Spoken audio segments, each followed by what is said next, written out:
Hideo Kojima. The man without whom the gaming industry would never get as big as it is, and the first true author of game development. He revolutionized the approach to making games, changed the whole direction the industry was going in, and even created a whole new genre. But funnily enough, he was never meant to be a game developer. It was a rather tragic path with a lot of events and decisions, but it was the exact thing that shaped his unique thinking. I'm going to tell you what brought Kojima into gaming, why his creations had such a big influence on the industry, and why he was the only man capable of doing what he did.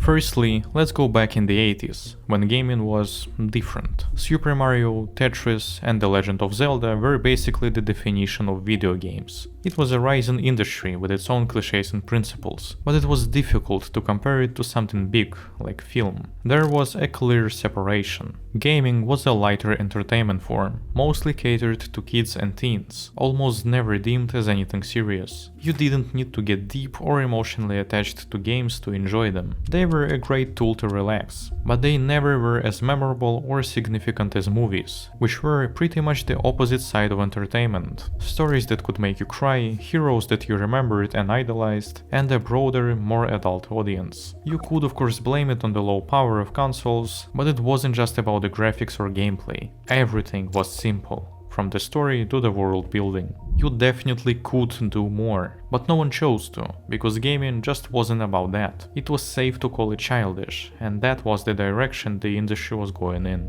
Now, if you think Kojima grew up on those games, you'd be wrong. In fact, he was never interested in gaming at all. He was born in a mid-income Japanese family, with a father that loved movies. They had a tradition of watching a new movie every night, no limitations on genres. With no surprise, Hideo's hobbies were heavily influenced by this. He became obsessed with the film industry. He analyzed movies much deeper than an average person, wrote stories, and even made his very own movies while he was still a kid. He dreamed about getting into the film industry when he grows up, but the world didn't let things go smoothly. All the stories he submitted to magazines were getting rejected. He had seemingly no one supporting his passion among friends. He tried making movies with them, but often was left alone to do all the work. His father was the only person to understand him, but unfortunately he passed away when Kojima was only 13. It was a painful event for Hideo. His father, however, was never fond of the idea to actually let Hideo pursue his dreams. He respected the passion, but not more than that. As sad as it sounds, his passing opened a gateway for Kojima to actually go for it, but he never went full in.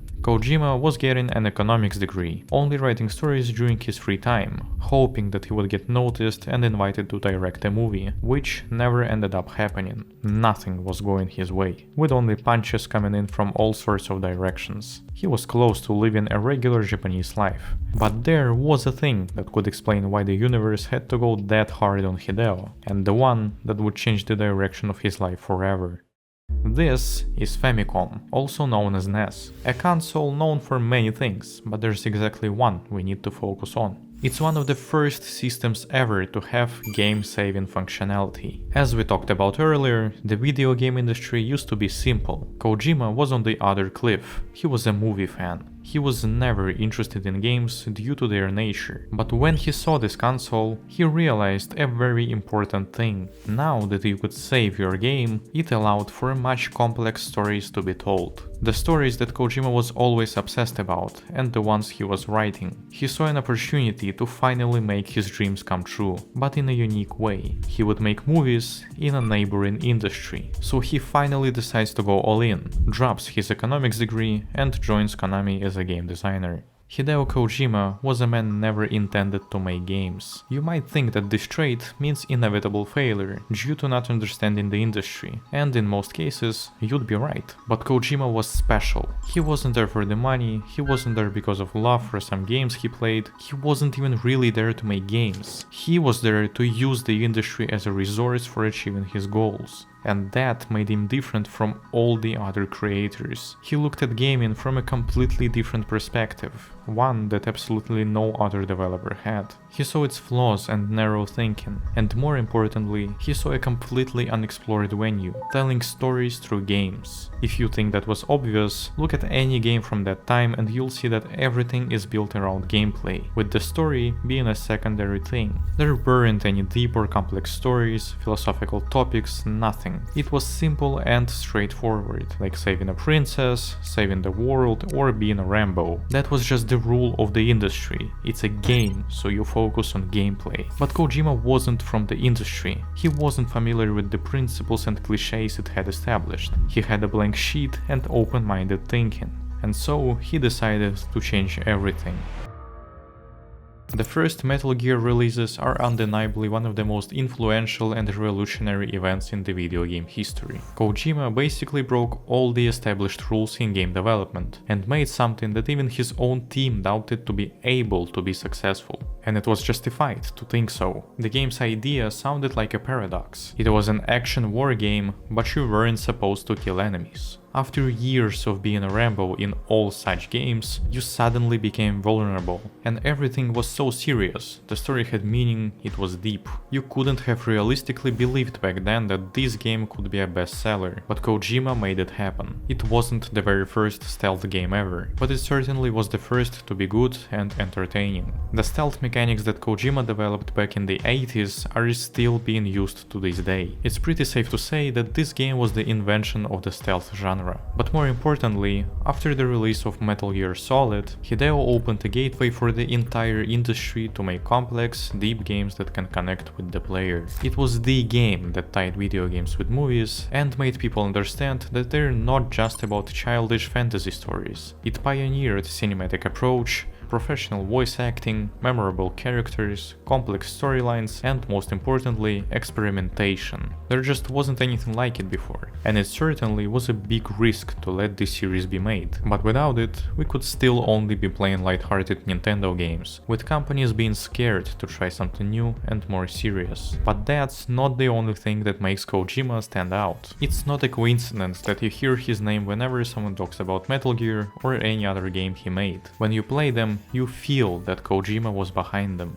Hideo is a strange man in many ways. There's a lot of controversy about his obsession with females, the insane storylines that even he sometimes can't understand, or the general goofiness of his games. But all of this makes him a true author, a person who expresses himself through his creations with seemingly no limits. And he manages to also make it entertaining for the players. One of my favorite examples to showcase the uniqueness of Kojima's games is this ladder in MGS3. It is probably the longest ladder in the entire history of video games, requiring you to just climb for 2 minutes with nothing else happening. Some people understood it as a way to let the player reflect on their journey so far, or just giving them some time to relax after the boss battle, or maybe even just a joke, to test your patience and make you laugh because of the absurd length of the sequence. But besides all of that, the entire reason for it could have just been a hardware limitation bypass. As it turns out, while you're climbing the ladder, the game unloads the first part of the level and loads the second.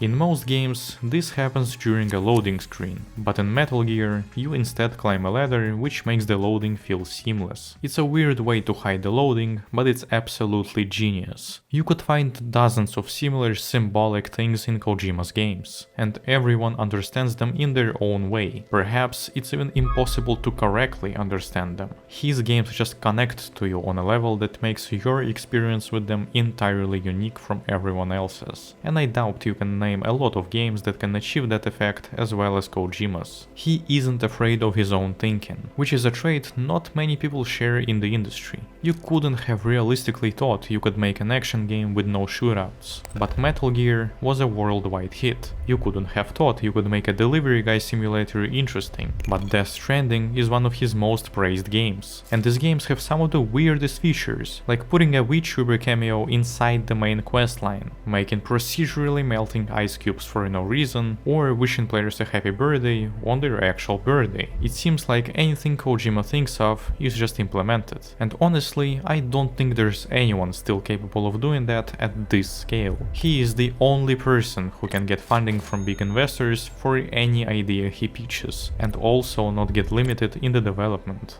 To become such an outlier in the industry, you had to be Kojima, a man that didn't have boundaries because he was never shaped by the games he played or developed. He didn't even care about them before they had a slim potential to be as deep as movies. Instead of the industry dictating what he makes, it was him who decided what's best, and often turned out to be right. The stars really had to align perfectly for all of this to happen. Not only Kojima had such deep understanding of film, but he also is a great game designer, knowing exactly what players want and need, and he managed to combine those skills together. I really think he is a blessing to the video game industry. Honestly, there aren't many people who I can truly compare to him. He did things that no one would ever try doing, and he did it with the highest level of excellency. He sparked one of gaming's biggest evolutions, and without him, God knows what the industry would look like today.